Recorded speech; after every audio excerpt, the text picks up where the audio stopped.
Hey guys, I'm Trevor. I'm Vincent. We are the Anthony and Todd Show. Today we're going to be taking a look at the latest Ryan Beatty project, Boy in Jeans. Why are you laughing? It says, I am Beatty my meat. And now I hate him. I get it right. I said, I'm Ryan Beatty my meat. You're the worst. This review's already in the shit tank. Cool. Ryan Beatty is an American singer. Made his debut on Radio Disney. He's co-signed to Radio Disney. He is a Radio Disney freshman 2012 with his debut EP Because of You, and everybody just kind of went wild for that. Fast forward a couple years, and he appeared with Brockhampton on one of their most notable tracks and one of their most emotionally intense tracks, yes, Bleach from Saturation 3. That track ended up being one of our favorites from last year. From last year and from that album trilogy.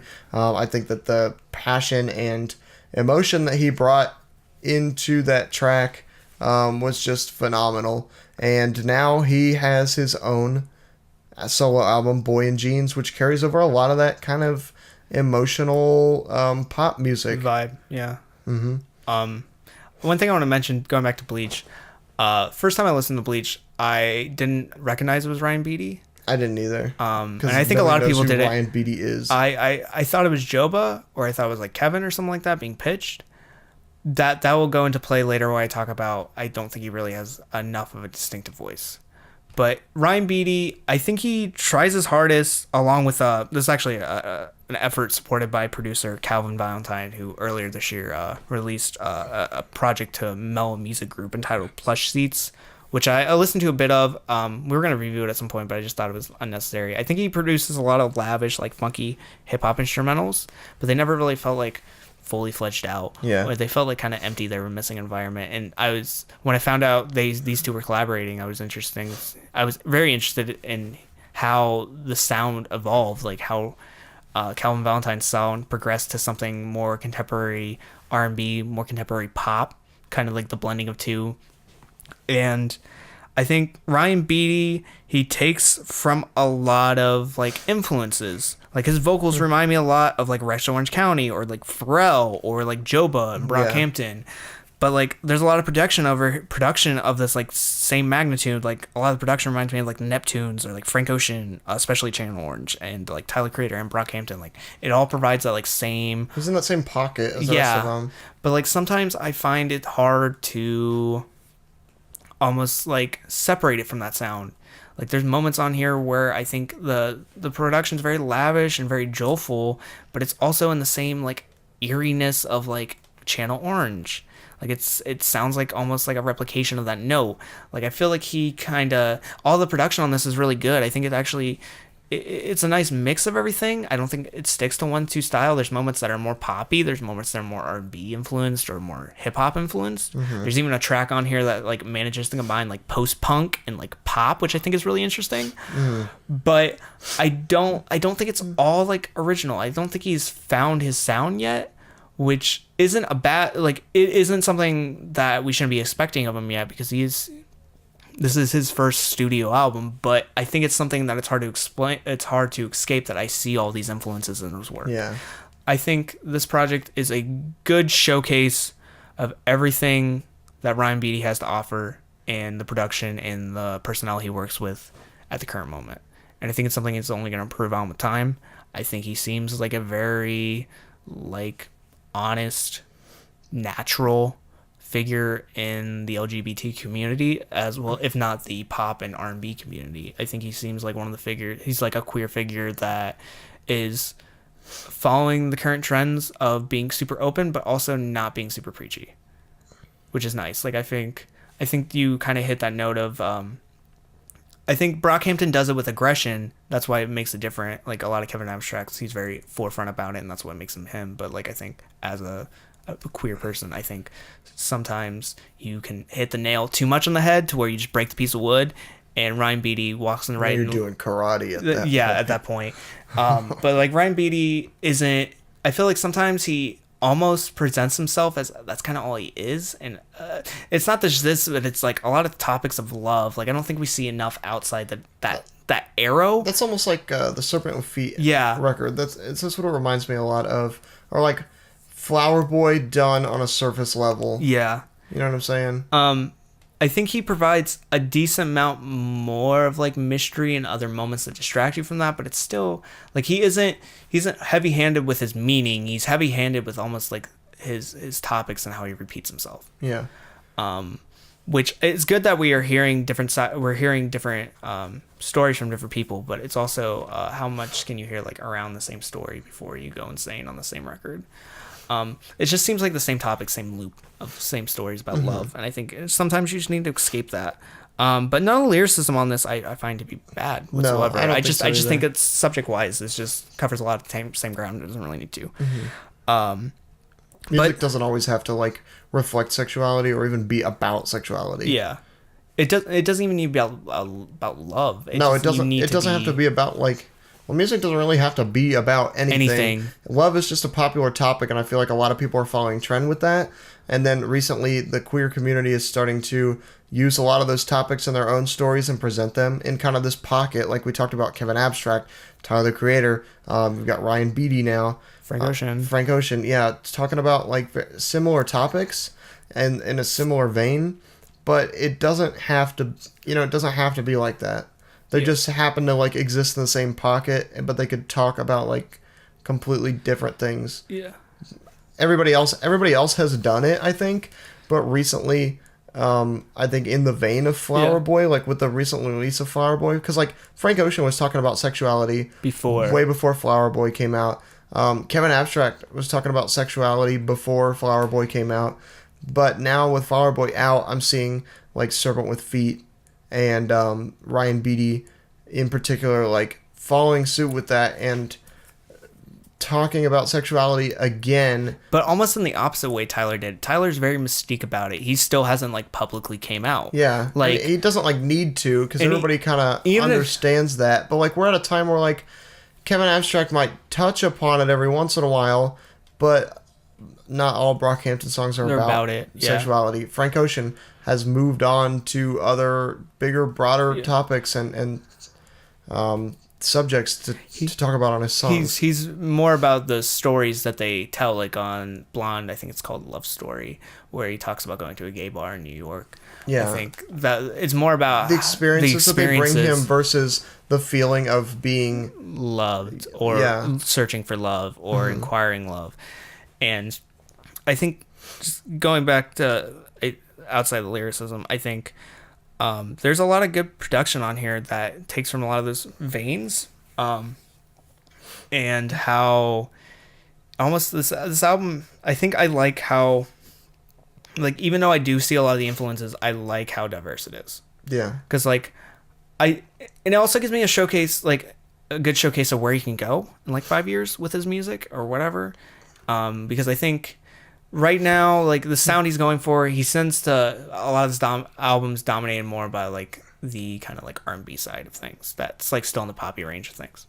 But I think some moments like God in Jeans where he goes full on pop, I feel like it's just like he excels in it even more. That's our Radio Disney background. Yeah, but like even God in Jeans, which is a very a track which actually reminded me a lot of like Serpents of Feet, just because how it looks at love. He's calling one of his lovers, comparing a lover to God, which was a lot of the strange Serpent with Feet was all about. Yeah. But it has very like distinctive string. It has great strings and distinctive guitars, and like they combine together into this like one like pit, which is nice. And I just think the lyricism of comparing your lover to like a god and shows like how love is viewed by people and how important it is to people. I could honestly see this being like a top 40 hit because I think it checks all the boxes. And just because it checks all the boxes doesn't mean it's bad. Like I think this is one of the moments where it excels. Like a top 40 hit is actually worth it because it's telling like a little bit different narrative of how people view love and how people feel and expect love to change them. But there's also moments like Flash, which I hope he goes down more into the future. It's a weird. It's definitely it sounds like Joy Division mixed with like Brockhampton. Except for better than Joy Division.